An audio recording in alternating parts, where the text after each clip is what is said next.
Bir нерсеге көңүл бурсак, мына азыр маданият министри отурат, бирок мен өткөндө сунуш бердим эле, финанс министри да отурсун депчи. Финанс министри отурсун деп. Барбы? Сиз азыр биз берген суроолорго чечем деп жооп бересизби же аракет кылам, карап көрөлү, тактайбыз деп жооп бересизби? Эми биз чечебиз, бюджеттин ичинде болсо, бюджетте болсо, ал сөзсүз чечилет. Эгер мен азыр суроолорду берем, эгер жооп бере албасаңыз капа болбоңуз.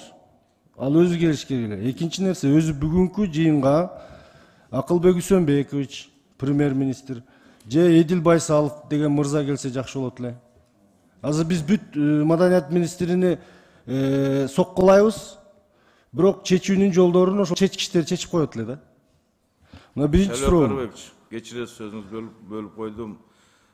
Бакитаев боюнча, Байсалов боюнча бүт бардын сүйлөшүлүп, келебиз деген, мына телефонограммасы жок, эчтекеси жок, келбей коюшту. Мына ушулар жөнүндө. Биз булар боюнча чара көрөбүз.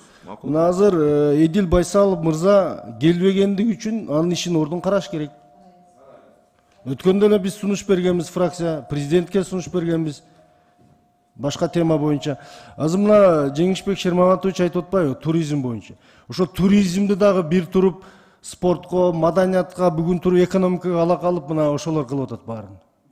1 миллиардты жок кылды, бүгүн жетекчиси иш козголуп жатат.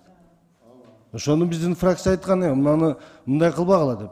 Ошол себептен биз негизги проблеманы кимдер кылып атат, ошого көңүл буруп кетишибиз керек.